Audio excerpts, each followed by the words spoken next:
But if you've got a few more minutes, Shabnam, I just wanted to take us back to not really history, but there's a bit of spirituality around cannabis, Right. which is quite interesting to me because it also correlates with the science of cannabis very well. And I wanted to talk about. Do we have time? Yeah, of course. Of course, for Sure. stories always. I wanted to talk about Lord Shiva. And, for those of you who didn't know, I did my Bachelor of Pharmacy in India. And at the time, all my efforts went into my study, and I was completely blind to all the spiritual, teachings and symbolism. And I missed out on that part of India. So I'm keen to go back and re-experience it. But Lord Shiva is very famous in Indian mythology. He's regarded as a supreme god. He's basically part of the Hindu Trinity. So in Hindu Trinity, you've got Brahma, who is the creator. You have Vishnu, who is the preserver, and then you have Lord Shiva, who is basically responsible for destruction and creation. Yeah, and it's very interesting concept. So destruction, creation, good and bad. Dark and light. And we have that in where we come from in Persia, in Zoroastrian. It's all about good forces and bad forces and finding the place in between. If the life is pulled between forces of good and bad.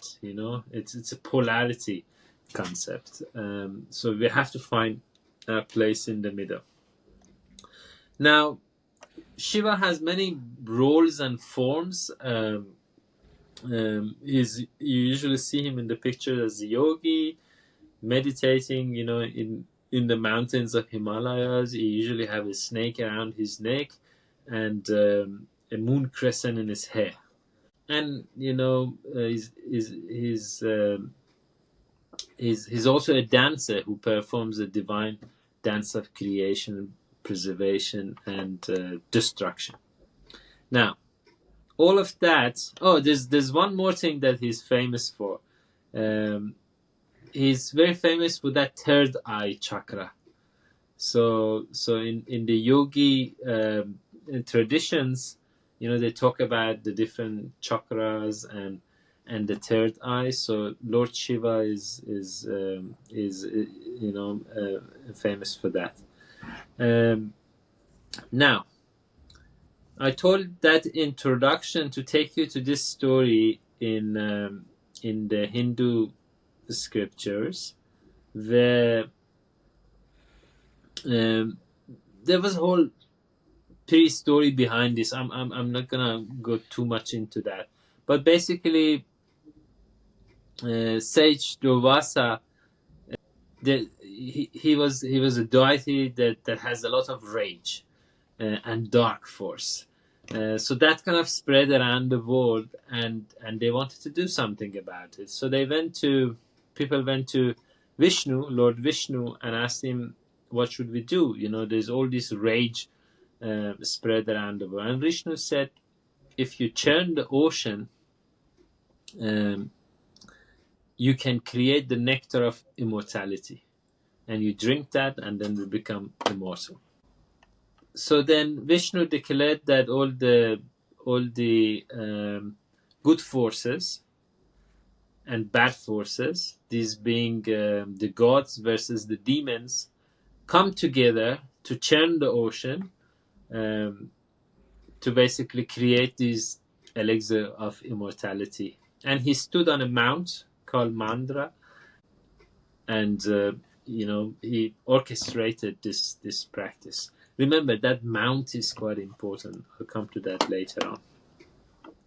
Now they started churning the ocean, and during the practice, a lot of gemstones and incredible things started to come out of the sea, and so the demons got distracted and started, gathering the jewels and the stones, whereas the goddesses were trying to, find that elixir, and so that imbalance caused the creation of a poison called hala hala, and that poison was a poison that could just wipe out all the creations, heaven and earth, and everything in the middle. So they went to Vishnu, and Vishnu sent them to Shiva and said, Shiva may be able to help you. So they went to Shiva and said, oh, this is what we've done, and the poison is going to kill everybody. What should we do? So Shiva went, and basically he took all the poison in his throat, inhaled all the poison. But to save himself, he didn't swallow it down. He held it in his throat, and all his body became blue because of the poison. That's why if you go to India, most Shiva temples or statues are blue in color. It's because he's holding that poison.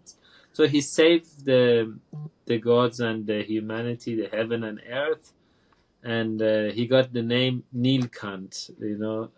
Nila means blue in Sanskrit or Hindi, and Kanta means throat. So he's got blue throat, and that was the name given to him.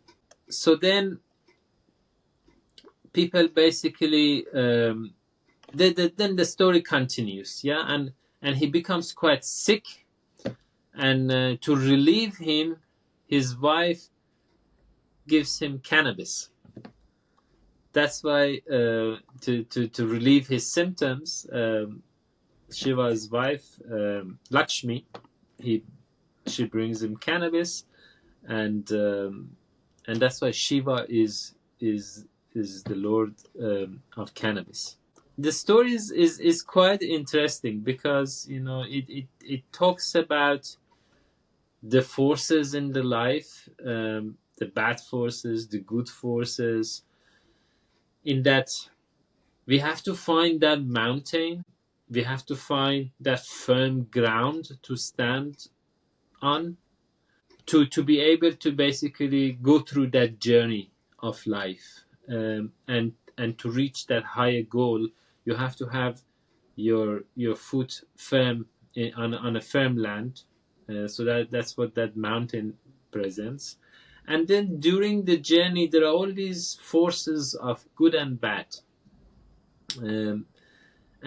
And your example should be the goddesses that just disregard, don't pay attention to the demons who are after the gold and the stones. They continue to go through the journey to get that elixir. In life there's a lot of stresses, distractions, dark forces. You gotta stand firm, disregard them, and continue your journey. And the dark forces are gonna create poison. That poison may be our depression, maybe our stress, anxiety, PTSD, created by others. You gotta stand firm. In some cases, maybe Vishnu or your doctor, your GP, your friend may recommend that you take cannabis to bring you that balance, to heal you.